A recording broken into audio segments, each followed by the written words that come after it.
यदि आप या आपके परिवार की कोई महिला, कोई किशोरी, कोई बहन खून की अत्यंत कमी से ग्रसित है, बार बार डॉक्टर सलाह देता है कि इनको खून चढ़ाने की आवश्यकता है, शरीर पीला पड़ चुका है और हीमोग्लोबिन का स्तर कई बार 6-7 तक यदि आ गया है तो विषय चिंताजनक है। लेकिन कारण उसका जानना नितांत आवश्यक है, क्योंकि पोषक तत्व खिलाने के बावजूद, खून चढ़ाने के बावजूद, टॉनिक पिलाने के बावजूद खून का जो स्तर है वो आखिर बढ़ क्यों नहीं रहा? क्योंकि वो समस्या जन्म कुंडलीगत है, इसलिए उसका निदान बाहर संभव नहीं है। आप अपनी जन्म पत्रिका या पीड़ित व्यक्ति की जन्म पत्रिका खोल करके फिर ये एपिसोड देखिए, तभी आपको समझ में आएगा ये मेडिकल एस्ट्रोलॉजी का विश्लेषण। तो मेरे बहुत ही प्रिय और बेहद सम्मानित साथियों, हृदय की असीम गहराइयों से अभिनंदन, बहुत बहुत हार्दिक स्वागत। साथियों, हमारी इस फिजिकल बॉडी का और हमारे शरीर में बह रहे रक्त का कारक ग्रह है मंगल। हमारे ऋषि मुनियों ने हजारों साल पहले ही मंगल ग्रह लाल है, वहां पर आयरन की अधिकता है, ये घोषित कर दिया था। वैज्ञानिकों ने तो अभी विमान भेज करके फिर पता किया है। और जब खून की कमी होती है तब आयरन की गोली हमें खिलाई जाती है। साथियों, धनु लग्न जो है उसमें वैसे तो मंगल एक अति योग कारक ग्रह है, लेकिन यदि मंगल देव स्वयं इस छठे भाव, इस रोग के भाव में विराजमान हो जाए तो बहनों को किशोर अवस्था, जिसको कि टीन एज कहते हैं, तब से लगा करके कई बार ताउम्र रक्त की कमी का सामना करना पड़ता है। यदि मंगल देव इस मृत्यु के भाव अष्टम भाव में नीच राशि के होकर के विराजमान हो जाए तो जीवन में कई बार ऐसी परिस्थितियां आ जाती है कि इन महिलाओं को खून चढ़ाने की जरूरत पड़ती है। विवाह यदि संपन्न हो भी जाए तो इनका दाम्पत्य जीवन, क्योंकि मंगली भी ये हो गए, और ससुराल पक्ष से संबंध कभी ठीक नहीं रह पाता। साथियों, मंगलदेव स्वग्रही भले ही हो जाए, लेकिन इस द्वादश भाव में यदि विराजमान है तब भी डॉक्टर का, हॉस्पिटल का खर्चा इनका बना ही रहता है और शरीर जो है वो कमजोरी की अवस्था अत्यंत गंभीर रूप से धारण करता है। साथियों, मंगल देव यदि इस जन्म पत्रिका की हम बात करें, राहु के साथ में कहीं पर भी यदि विराजमान है कुंडली के किसी भी भाव में, तो ये उन्होंने अंगारक योग बना लिया और ब्लड बनता नहीं है, ब्लड जलता है, अंगारा जलाने का कार्य करता है। तो ये, और दूसरा, शरीर में कहीं ना कहीं इन्फेक्शन की स्थिति भी इनके बनी रहती है।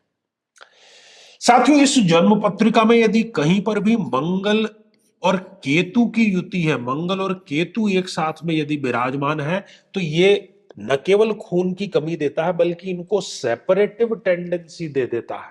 अकेले रहना ये महिला पसंद करती है।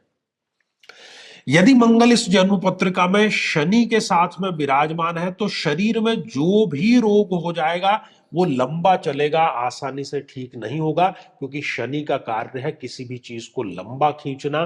शन है चले, वही तो है शनिश्चर। साथियों, इस जन्म पत्रिका में यदि शनिदेव के अलावा शुक्र से भी यदि मंगल युत हो जाते हैं, मंगल यदि शुक्र से युत हो जाते हैं तो ये किडनी में किसी न किसी प्रकार की समस्या देता है, मूत्र संस्थान में किसी न किसी प्रकार की समस्या देता है, स्त्री जन्य ये रोग भी अवश्य दे देता है। यदि मंगल देव इस जन्म पत्रिका में चंद्रमा के साथ में विराजमान है, वैसे तो ये युति ठीक है, लेकिन चंद्रमा एक अति मारक ग्रह होने के कारण ये मानसिक अवसाद की स्थिति उत्पन्न करता है, मेंटल टेंशन, डिप्रेशन की स्थिति उत्पन्न करता है। यदि मंगल देव इस जन्म पत्रिका में सूर्य के बहुत क्लोज आ गए हैं, सूर्य और मंगल एक ही भाव में है, मंगल अस्त हो चुके हैं, तो ब्लड बनने का कार्य ही नहीं होगा, नए आरबीसी, डब्ल्यूबीसी, हीमोग्लोबिन बनेगा ही नहीं, तो खून दौड़ेगा कैसे? इसलिए ये कमजोरी, सिरदर्द, थकान, चक्कर की अवस्था लगातार बनी रहती है और खास तौर पर इस युति के कारण ही इनको पेट में भी सदैव कोई ना कोई समस्या बनी रहती है। यदि मंगल देव इस जन्म पत्रिका में स्वयं ही 0 डिग्री के हैं या वो 28, 29 जैसी अंतिम डिग्रियों के विराजमान हैं, तब भी वो बहनों को इस प्रकार की खून की कमी की समस्या देता है। कारण यह है कि 0 डिग्री अर्थात नवजात शिशु, 28-29 डिग्री मतलब एक वयोवृद्ध। तो वयोवृद्ध या नवजात दोनों ही दूसरों पर निर्भर होते हैं, अपनी रूटीन अपनी दिनचर्या स्वयं नहीं वो कर पाते। यही हाल यहां पर मंगल का हो जाता है। साथियों, यदि ये जन्म पत्रिका, ये एपिसोड आपने देख लिया है, चीजें आपने समान पाई हैं, तो इसका समाधान है मंगल के अभिमंत्रित जल का सेवन इनको कराना नितांत आवश्यक है। और जो महादशा चल रही है उस महादशा मंत्र साधना की दीक्षा भी इनको अवश्य लेनी चाहिए। श्रृंखला हमारी जारी है, वैज्ञानिक तथ्यों पर है, और मैं तो चुनौतीपूर्ण हर चीज कहता हूं कि कुंडली खोल करके आप देख लीजिए, क्योंकि वर्षों का अनुभव है, वो ही इतना कॉन्फिडेंस लेकर के आता है। साथियों, यदि आप भी चाहते हैं कि आपकी कुंडली का सूक्ष्म विश्लेषण हो, समस्या का समाधान हो, तो आगामी समय में मैं स्वयं इन शहरों में उपस्थित रहूंगा। आप समय लेकर के मिल सकते हैं, या फिर टेलीफोनिक या वीडियो कॉल के माध्यम से भी आप जुड़ सकते हैं। तो आज के लिए केवल इतना ही, और इसी मंगल कामना के साथ में कि आप सभी स्वस्थ, समृद्ध और शांतिपूर्वक जीवन व्यतीत करें। नमस्कार।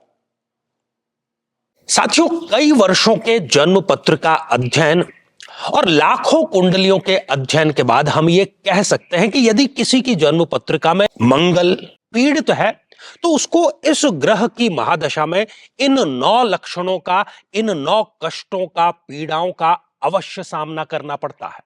शत्रु बाधा, अपने ही भाइयों से पीड़ा, साहस की कमी, बार बार दुर्घटनाएं होना, व्यक्ति का अत्यधिक क्रोधित होना, रक्त अर्थात ब्लड में किसी न किसी प्रकार का विकार होना, किसी बीमारी में ऑपरेशन तक की नौबत आ जाना, या किसी बीमारी का बढ़ करके कैंसर का रूप धारण कर लेना, और बड़ी चीज कि शादी योग्य उम्र होते हुए भी व्यक्ति का विवाह ठीक समय पर संपन्न नहीं हो पाता। लेकिन साथियों, यदि आप भी इन सभी कष्टों से स्थायी और सटीक मुक्ति प्राप्त करना चाहते हैं, तो उसका तरीका है इस ग्रह की महादशा मंत्र साधना दीक्षा, जो विशेष रूप से आपके नाम, आपकी जन्मतिथि के अकॉर्डिंग की जाएगी। और गुरु दीक्षा के माध्यम से अभिमंत्रित माला भी आपको प्रदान की जाएगी, ताकि न केवल ये सारे कष्ट दूर हों, बल्कि ये पूरी की पूरी महादशा आपके लिए शांतिदायक और सुख समृद्धिदायक साबित हो।